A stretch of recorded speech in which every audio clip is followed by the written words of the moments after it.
Welcome to MS cable network news Nandyal. ముందుగా ఈనాటి వార్తలులోని ముఖ్యాంశాలు.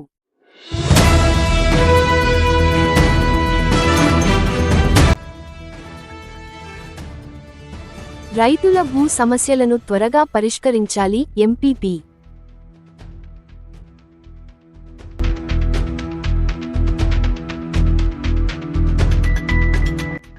బనగానపల్లె నియోజకవర్గంలో బాబు ష్యూరిటీ మోసం గ్యారెంటీ కార్యక్రమానికి అపూర్వ ఘన స్వాగతం పలికిన ప్రజలు.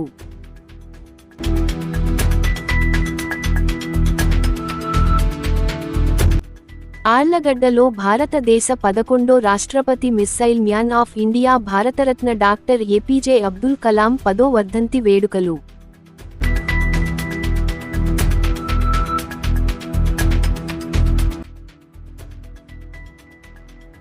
ప్రతి జర్నలిస్ట్ కి అండగా ఉంటాం. ఆంధ్రప్రదేశ్ జర్నలిస్ట్ సంఘం.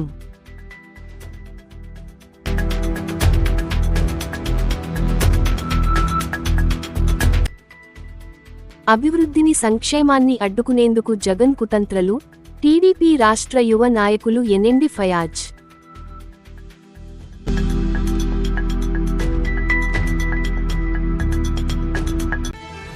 ఉద్రిక్తల నడుమ శ్మశాన వాటికకు కంచె వేసిన రైతు నగరం ప్రజలు, వెనుతిరిగిన పోలీసులు.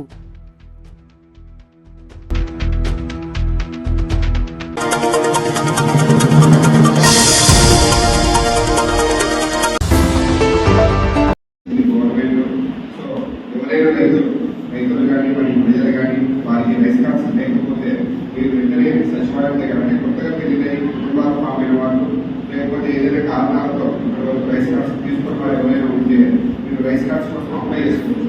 ఇక్కడ అప్లై చేసుకోవడం ఎంత ముఖ్యమో, అప్లై చేసుకున్న తర్వాత ఈకేవైసీ చేసుకోవడం అంతకంటే ఇంపార్టెంట్. యాక్చువల్గా చాలా మంది జనాలు రైస్ కార్డ్స్ అప్లై చేసుకుని ఈకేవైసీ చేసుకోకుండా వెళ్ళిపోతుంటారు అన్నమాట. అంటే వాళ్ళ యొక్క వర్క్స్ మీద పనుల మీద వేరే చోట్ల వెళ్ళిపోవడం అది జరుగుతుంది. సో మీరు ఈకేవైసీ కానీ చేసుకోలేకపోతే మీ యొక్క రైస్ కార్డ్స్ అనేది మాకు ఆన్లైన్ లాగా అప్రూవ్ చేయడానికి కాదన్నమాట. అందుకు ప్రజలందరూ దీన్ని గమనించి ముఖ్యంగా రైస్ కార్డ్స్ అప్లై చేసుకుంటానే డిస్ప్లేస్మెంట్ దగ్గర కానీ, లేకపోతే మా బీఆర్ఓ దగ్గర కానీ, లేకపోతే పంచాయత్ సెక్రటరీ దగ్గర కానీ మీరు ఆ డివైస్ అందుబాటులో చోట ఈకేవైసీ చేయించుకోవాల్సిందిగా కోరుతున్నాం. సో ఈ విధంగా ఇప్పుడు మా మండలంలో మేము 500+ వరకు, అంటే 500-600 వరకు మనకు రైస్ కార్డ్స్ కోసం అప్రూవ్ చేయడం జరిగింది. ఈ రైస్ కార్డ్స్ అన్నింటినీ కూడా గవర్నమెంట్ ఉత్తర్వుల ప్రకారము డిజిటలైజేషన్ కాదు, మీకు ఆగస్టు 15 తర్వాత ప్రొవైడ్ చేయబోతుందని గవర్నమెంట్ చెప్పడం జరిగింది. సో ఒక స్మార్ట్ కార్డ్ లాగా మేము ప్రొవైడ్ చేస్తాం రైస్ కార్డ్స్ కి. అదేవిధంగా రేషన్ సబ్సిడీ గతంలో యాక్చువల్గా మనకి ఎంపీ వెహికల్స్ ద్వారా మనకు రేషన్ డిస్ట్రిబ్యూట్ చేసేవాళ్ళు మా డిపార్ట్మెంట్ తరఫున, సివిల్ సప్లైస్ తరఫున. సో ఇప్పుడు ఎవరైతే ఉన్నారో వారి స్థానంలో కొంతమంది 65 ఏజ్ ఉన్న వాళ్ళు, అదేవిధంగా హ్యాండిక్యాప్ ఉన్న వాళ్ళు ఇబ్బంది పడకూడదనే ఉద్దేశంతో గవర్నమెంట్ సో 25th తేదీ నుంచే యాక్చువల్గా మనకి ఏదైనా ఈ లిస్ట్ అనేది మనకి పై నుంచి కమ్యూనికేట్ అయ్యింది. యాక్చువల్గా ఈపీఎస్ స్థాయిలోనే ఒక్కొక్క డీలర్ పరిధిలో 65 ఇయర్స్ వాళ్ళు, సో ఫిజికల్లీ టోటల్గా హ్యాండిక్యాప్ ఉన్న వాళ్ళకి సంబంధించిన ఒక లిస్ట్ కమ్యూనికేట్ జరిగింది. ఆ లిస్ట్ ప్రకారం మనం డిస్ట్రిబ్యూట్ చేస్తా ఉన్నాం. ఒకవేళ ఎవరైనా ఆ లిస్ట్ కానీ కవర్ కాకపోతే వాళ్ళు అసలు డీలర్ దగ్గరికి వెళ్ళి ఏదైనా మాకు 65 ఇయర్స్ ఏజ్ ఉంది, సో మనకి ఎవరు లేదని చెప్తే వాళ్ళకి మనం హ్యుమానిటేరియన్ కౌన్సిలింగ్ కన్సల్ట్ చేసి 25th నుంచి 1వ తేదీ వరకు ఫస్ట్ ప్రయారిటీగా వాళ్ళకే డిస్ట్రిబ్యూట్ చేయమని చెప్పింది గవర్నమెంట్. సో దీన్ని కూడా మేము పరిగణలోకి తీసుకుంటాము. సో అదేవిధంగా అన్నదాత సుఖీభావ యాక్చువల్గా చాలా మందికి మనకి ఈ సర్వే జరిగిన గ్రామాలలో సో జాయింట్ ఎన్కేమ్స్ ఉండడం వల్ల చాలా మందికి అన్నదాత సుఖీభావ పథకం అనేది వర్తించకుండా పోయింది. సో అందుకు గౌరవ కలెక్టర్ మన రాజీవ్ కుమార్ గడియ గారు మా డిపార్ట్మెంట్ ఒక స్పెషల్ ఇన్స్ట్రక్షన్స్ ఇవ్వడం జరిగింది. సో ఈ అన్నదాత సుఖీభావ జాయింట్ ఎన్కేమ్ మేము వాళ్ళు అప్లై చేసుకొని వాళ్ళు డాక్యుమెంట్స్ సబ్మిట్ చేసేసరికి కొంచెం టైం పడుతుంది. కాబట్టి ఈ సమయం లేకుండా డైరెక్ట్గా వాళ్ళ రికార్డ్స్ అన్ని వెరిఫై చేసి ఒక సర్టిఫికేట్ లాంటిది ఇష్యూ చేయండి. ఆ సర్టిఫికేట్ పే చేసుకోవడం వాళ్ళకి అప్లై చేసుకోవడానికి అవకాశం కలుగుతుంది. తద్వారా వాళ్ళ పథకం కోల్పోకుండా జరుగుతుంది.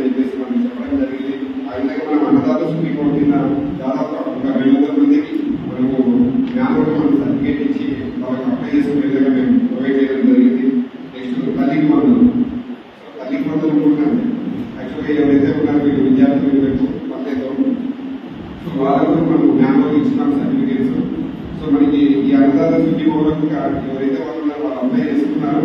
ఒకవేళ ఏదైనా రిమార్క్స్ ఉంటే మనకు పర్సనల్ లైన్ వచ్చినాయి. ఆ రిమార్క్స్ ఉంటే మేము ఎంపీఓ గారు వెరిఫై చేసి దాదాపు ఒక 130 మెంబర్స్కి మేము మళ్ళీ వాళ్ళకి అప్రూవల్ ఇవ్వడం జరిగింది.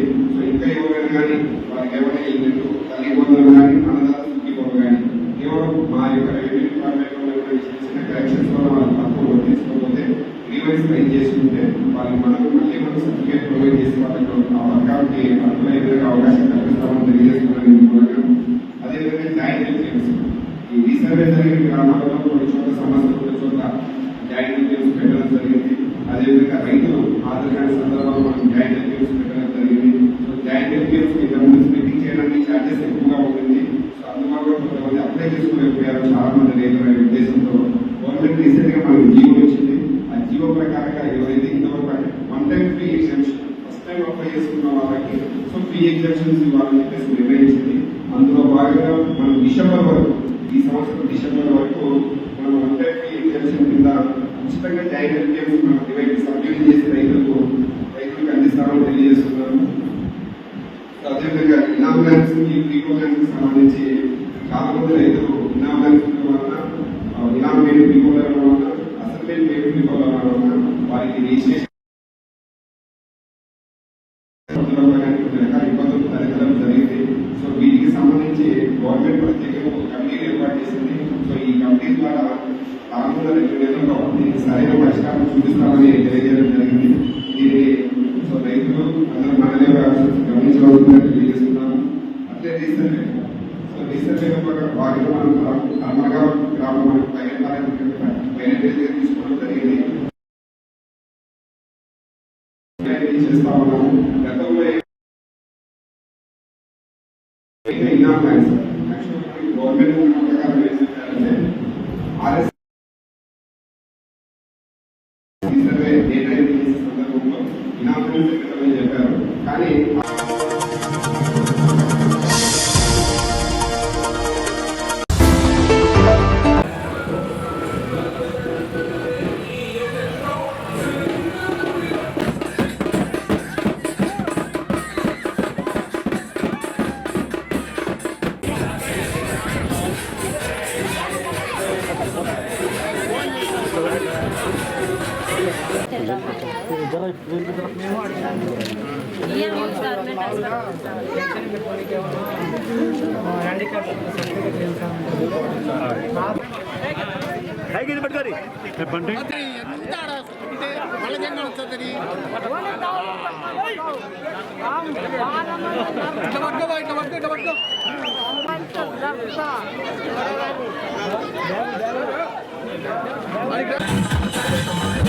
బనగానపల్లి నియోజకవర్గంలోని మెట్టుపల్లె గ్రామంలో ఈరోజు బాబు షూరిటీ మోసం గ్యారంటీ అనే కార్యక్రమంలో ఈరోజు పాల్గొనడం జరిగింది.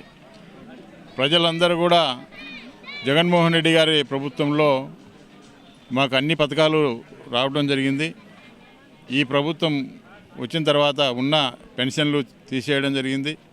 ఈరోజు ఇండ్లు కట్టుకుంటే కూడా మాకు ఏ ఒక్క బిల్లు కూడా ఇంతవరకు ఇవ్వటం లేదు.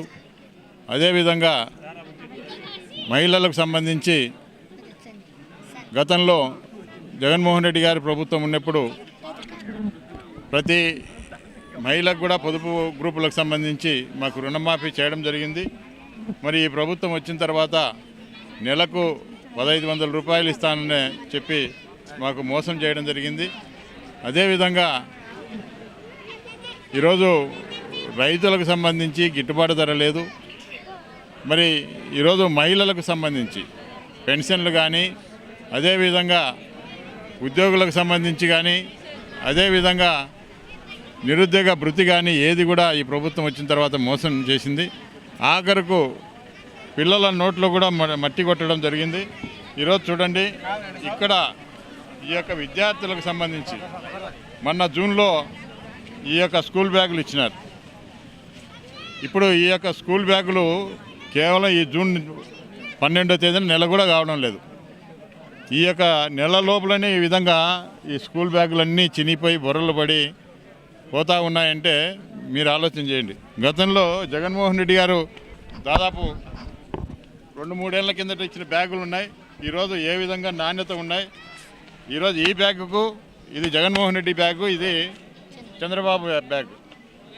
ఈ బ్యాగులు ఏ విధంగా నాణ్యత ఉన్నాయి, ఏ విధంగా ఈరోజు ఈ బ్యాగుల విషయంలో ఏ విధంగా నాణ్యత ప్రమాణాలు పాటిస్తూ ఉన్నారో ఒకసారి చూడండి. మరి ఈరోజు ఇవన్నీ కూడా కేవలం కమిషన్లకు కక్కుర్తిపడి ఈరోజు ఈ యొక్క నాణ్యమైన బ్యాగులు ఇవ్వకుండా ఈరోజు ఈ విధంగా విద్యార్థుల విషయంలో కూడా కడుపులు కొడతా ఉన్నారు. వాళ్ళకి ఇచ్చే ఫుడ్ కూడా నాణ్యతా ప్రమాణాలు పాటించకుండా చేయడం జరుగుతూ ఉంది. కాబట్టి ఈరోజు ప్రజలన్నీ కూడా గమనిస్తూ ఉన్నారు.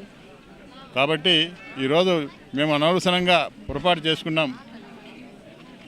ఈ యొక్క ప్రభుత్వాన్ని జగన్మోహన్ రెడ్డిని మరి అన్యాయంగా మనం పోగొట్టుకున్నామని చెప్పి ఈరోజు ప్రజలందరూ కూడా బాధపడుతూ ఉన్నారు. ఎప్పుడు ఎన్నికలు వచ్చినా కూడా ఫ్యాన్ గుర్తుకు ఓటేసేదానికి జగన్మోహన్ రెడ్డి గారికి ఖచ్చితంగా మళ్ళీ ముఖ్యమంత్రి చేసుకోవాలనేది ప్రతిజ్ఞ కూడా చేస్తూ ఉన్నారు. ఏదేమైనప్పటికీ కూడా ఈరోజు ఇక్కడ ఈ యొక్క ముఖ్యంగా ఎస్సీ కాలనీకి సంబంధించి అర్హులైన వాళ్ళు చాలామంది, పెన్షన్కు సంబంధించిన వాళ్ళు అర్హులైన వాళ్ళు ఉన్నారు. చాలామంది భర్త చనిపోయిన వాళ్ళు విడోలు ఉన్నారు, వికలాంగులు ఉన్నారు. ఏ ఒక్కరికి కూడా ఈ సంవత్సరం కాలం నుంచి ఒక్క పెన్షన్ కూడా రావడం లేదు. ఉన్న పెన్షన్లు కూడా తీసేయడం జరిగింది. 1 సెంటు స్థలం ఇవ్వడం లేదు, 1 ఎకరా పొలం ఇవ్వడం లేదు. మరి ఈ ప్రభుత్వం, కూటమి ప్రభుత్వం వచ్చిన తర్వాత ప్రజలను మభ్యపెట్టి మోసం చేసి అధికారంలోకి వచ్చి మోసం చేయడమే కాకుండా ప్రతి చిన్న విషయానికి కూడా పోలీస్ స్టేషన్లకు పోవడం, కేసులు పెట్టేయడం, నానా హింస పెట్టడం. మరి ఏదైనా ప్రశ్నిస్తే మాకు ఈ పథకాలు రావడం లేదు, కానీ ఏదైనా ప్రశ్నించిన వాళ్ళ మీద కూడా తప్పుడు కేసులు బనాయించి ఒక రెడ్ బుక్ రాజ్యాంగం అమలు చేస్తూ ఉన్నారు. కాబట్టి తప్పకుండా రేపు రాబోయే ఎన్నికల్లో చంద్రబాబు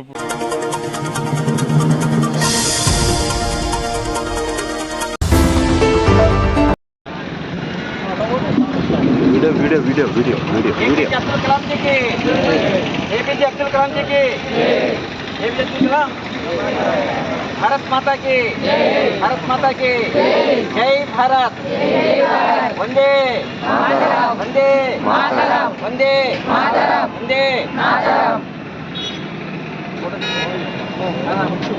फोटोना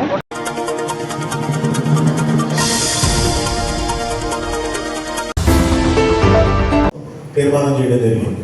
అంటే 650 రూపాయలు జగదీష్ పే చేసుకుంటాడు, 600 రూపాయలు మన ఏపీజే యూనియన్ చెల్లిస్తుంది. సో మీరు 650 రూపాయలు యూనియన్ పే చేసినట్టయితే 1250 రూపాయలు డీడీ లేదా పీడీ చలానా మీకు అందజేయబడుతుంది. నిన్న ఈరోజు మనం ఆల్రెడీ సోషల్ మీడియాలో పోస్ట్ పెట్టిన తర్వాత కొత్తగా 14 మంది సభ్యులు జాయిన్ అయ్యారు. వాళ్ళు ఏంటంటే మన మెంబర్షిప్ పే చేశారు. వాళ్ళు 650 రూపాయలు కూడా 14 మంది మెంబర్షిప్ పే చేశారు కదా. సో ఇది మనం ఈ సంవత్సరం తీసుకున్నటువంటి ఒక అత్యుత్తమైన నిర్ణయం అవుతుంది. అట్లాగే త్వరలో యాక్సిడెంట్ పాలసీని తీసుకురావడం జరుగుతుంది. అందరికీ నమస్కారం. రాష్ట్ర అధ్యక్షులు కాకమారు వెంకట వేణు యాదవ్ గారికి ముందరికి వచ్చినందుకు వారికి ధన్యవాదాలు. జిల్లా అధ్యక్షుడు మందవరం శ్రీనివాస్ అయితేనేమి, మర్గదాసన్ అయితేనేమి, మూర్తి అయితేనేమి, శంకర్, మిగతా ఇక్కడ ఉన్న మెయిన్గా వచ్చేసి ఇక్కడ కూర్చున్నదే కాదు, ముందు మా దగ్గర ముందర కూర్చున్న సీనియర్ విలేకరులు మాకు అందరూ ముందుగా 30 ఏళ్ళ సీనియర్ విలేకరు ఓబాయ్ అన్న అయితేనేమి, జాగోబ్ అన్న అయితేనేమి, వార్తా శ్రీనివాస్ అన్న అయితేనేమి, మెయిన్గా సుధాకర్ అయితేనేమి, అన్న సాక్షి రిపోర్టర్ అయితేనేమి, మెయిన్గా వీళ్ళు సీనియర్ విలేకరులు. కాబట్టి మీరు మాకు వచ్చినందుకు మా యూనియన్కు మాకు చాలా సంతోషంగా ఉంది. మనం ఏదైనా కూడా ఒక యూనియన్లో అందరిలో మనం ప్రతి యూనియన్ కూడా మనం కలిసిమెలిసిగా పోవాలి. ఏ యూనియన్లో ఉన్నాం అనేది కాదు, పొద్దున్న వేసే మనం కలిసిమెలిసిగా మాట్లాడుకుంటూ మన సమస్యలు, మన బాధలు తెలియపరచుకునేది మనమే. కాబట్టి మొన్న జరిగిన సంఘటన ఒక 25 రోజుల కింద ఒక తోటి విలేకరి మీద కూడా దాడి జరిగింది. ఒక విలేకరి ఎందుకు పోతాడు? ఏదైనా సమాచారానికి పోతాడు, ఏదైనా ఒక న్యూస్ పరంగా పోతాడు, కానీ నిష్కారణంగా దాడి జరిగింది. కానీ ఏ యూనియన్ ఎక్కడ కూడా స్పందించలేదు. అది బాధ చాలా బాధ రకము. ఇన్ని యూనియన్లు ఉన్నాయి, ఇన్ని అధ్యక్షులు ఉన్నాయి, కానీ అతను విలేకరే కదా అని అందరికీ పబ్లిక్ తెలుస్తుంది. అయినా కూడా అతని మీద దాడి జరిగినా కూడా ఎవరికి సమాచారం అనేది ఏది లేదు. కాబట్టి ఇలాంటి వాళ్ళు చాలా మంది బాధపడుతున్నారు. ఏ యూనియన్ కూడా మాకు ముందుకు రావట్లేదు, సహకరించట్లేదు అని బాధపడుతుంది. దాన్ని బట్టే మన ఇప్పటికైనా కూడా ఏపీజేయు యూనియన్ అనేది పూర్తిగా మీకు అండగా ఉంటుందని, ఏ సమస్య వచ్చినా అది ఏ యూనియన్లో ఉన్నా కూడా వాడు మా కుటుంబ సభ్యుడే అని మేము ముందుండి నిలబడి పోవడానికి సిద్ధంగా ఉన్నాం. కానీ మనలో ఏదైనా కూడా ఏది వ్యక్తిగత కారణాలు పక్కన పెట్టి ఇక్కడ ప్రతి ఒక్కరు సీనియర్లకు మనం వాళ్ళ రెస్పెక్ట్ ఇచ్చి మర్యాద ఇచ్చి వాళ్ళ మర్యాదలను కాపాడుకోవాలా, చిన్న పెద్ద కూడా చూసుకోవాలా. తర్వాత రాష్ట్ర అధ్యక్షుడు వాళ్ళు వచ్చినారు సార్, మీరు కూడా మన యూనియన్ అనేది బైలా కమిటీ మన అక్రెడిటేషన్ కమిటీలో బైలాలో కూడా కూర్చోవాలి. మన యూనియన్ తరఫున అధ్యక్షుడు కానీ మిగతా ఎన్ని సంఘం అధ్యక్షుడు కానీ బైలాలో కూర్చోవాలి. కంపల్సరీ బైలాలో కూర్చుంటే కూడా మనకు విలువ ఉంటుంది. అక్రెడిటేషన్ విషయంలో కానీ, తర్వాత మనము హెల్త్ కార్డులు కానీ, ఇళ్ల స్థలాలు కానీ, ప్రతిదీ సమస్య ప్రతిదీ రాష్ట్ర అధ్యక్షులు వచ్చినారు. దీని మీద మనకు క్లారిటీ ఇచ్చేసి బల్బు తనేడు వస్తున్నాడు, వారికి మెమరండం ఇచ్చి మా నంద్యాల పట్ల విలేకరుల పట్ల మీరు ప్రతి శ్రద్ధ తీసుకొని మాకంటూ ఊకే మీరు వచ్చిపోయి ఊకే అనేది కాకుండా, మా నంద్యాల అంటే పెద్ద రాజకీయం ఉంటుంది. ఇక్కడ విలేకరులకు అనేది ఒక సేఫ్ లేదు, ఒకటి ఏం లేదు. పూర్తి విలేకరులు అంటే ఒక ఏదో ఒక తీసి పడేసే విధంగా మాట్లాడతారు. కాబట్టి మీరు కూడా మా యూనియన్కు మీరు ప్రతి నెల కాబట్టి 3 నెలలకు ఒకసారి వచ్చేసి మా కమిటీకి ఎట్లా ఉంది, ఫాలో అప్ ఎట్లా ఉంది, ఏ జిల్లాలో ఏం జరుగుతున్నాయని మీరు ఆ రాష్ట్ర అధ్యక్షులు కూడా గమనిస్తున్నారా. అప్పుడు మనకి యూనియన్లో యాక్టివిటీస్ ఉంటుంది. తర్వాత ఏ యూనియన్ బాగా యాక్టివిటీ ఉంది, ఆ యూనియన్ మనకి ఏదైనా సమస్య వస్తే నిలబడుతుంది అనే ఒక ధైర్యం అనేది వాళ్ళకి ఏర్పడుతుంది. కాబట్టి మీరు అధ్యక్షుల వారికి కంపల్సరీ యూనియన్ ఫాలో అప్ చేయాలా. జిల్లా అధ్యక్షుడు కానీ, మర్యాదాసన్న కానీ సీనియర్ల సలహాలు తీసుకోవాలి. వాళ్ళ సలహాలు బట్టే మనం పోతుండాలి.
సెకండ్ వార్డు రావడం జరిగింది.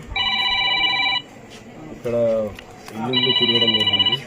ఇక్కడ చాలామందికి అంటే ఒక 90% జనాలకి తల్లికి వందనము, గ్యాస్ సబ్సిడీ అన్నీ పడ్డాయి. ఇంకా ఇక్కడ చాలామంది కొంతమందికి వచ్చి ఉన్నాయి. అది కూడా మేము ఏం సమస్యలు ఉన్నా అది చేయమని ఊరోళ్ళకి కూడా చెప్పాము.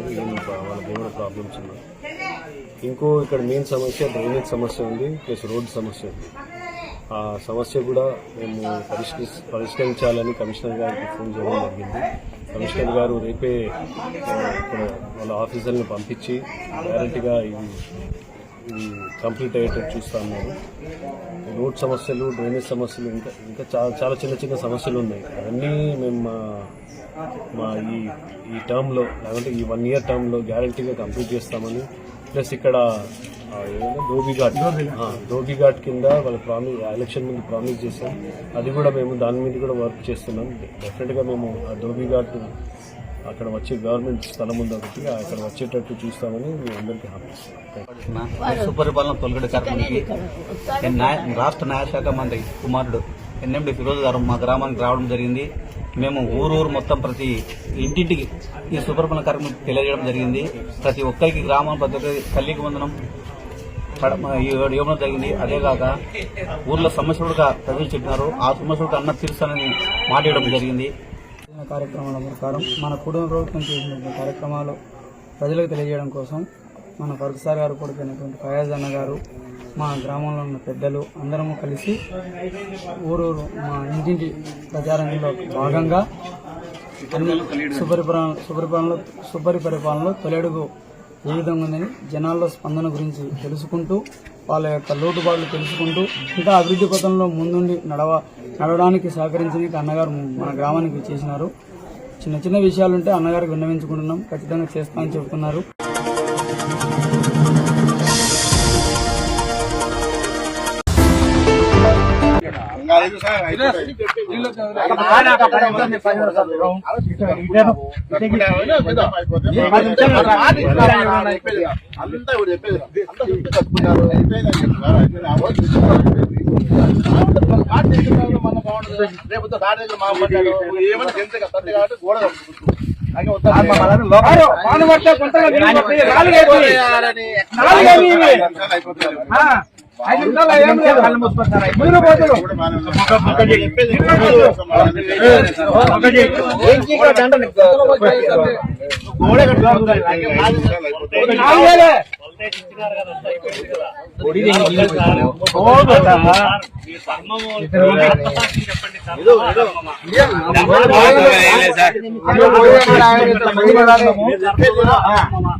చూసినాము వచ్చి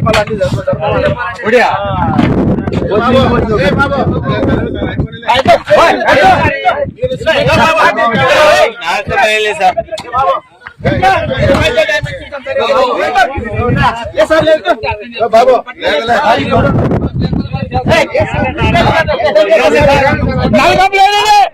మీరు మొత్తం చేస్తారు.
మా పని మేము చేసుకుంటాం. మీరు ఇక్కడ ఏముంది మరి మా పని మేము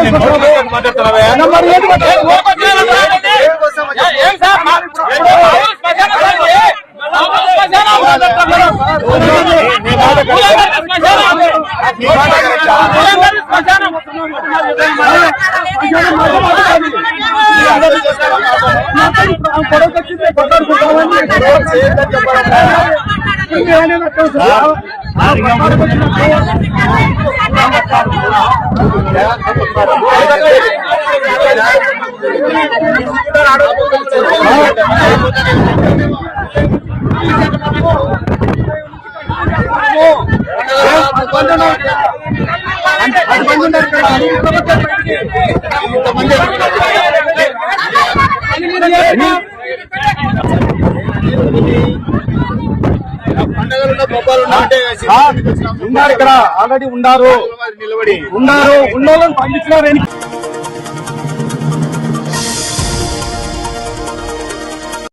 వార్తలు ముగించే ముందు మరోసారి ముఖ్యాంశాలు.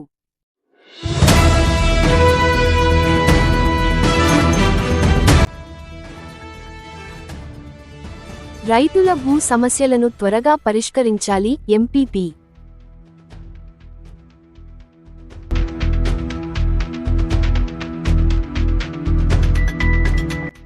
బనగానపల్లె నియోజకవర్గంలో బాబు ష్యూరిటీ మోసం గ్యారెంటీ కార్యక్రమానికి అపూర్వ ఘన స్వాగతం పలికిన ప్రజలు.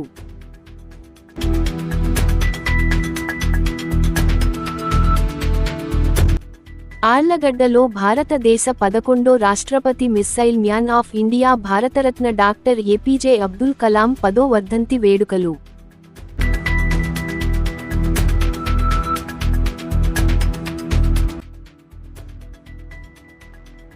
ప్రతి జర్నలిస్ట్ కి అండగా ఉంటాం. ఆంధ్రప్రదేశ్ జర్నలిస్ట్ సంఘం.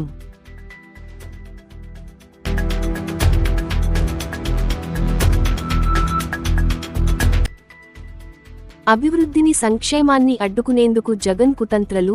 టీడీపీ రాష్ట్ర యువ నాయకులు ఎన్ఎండి ఫయాజ్.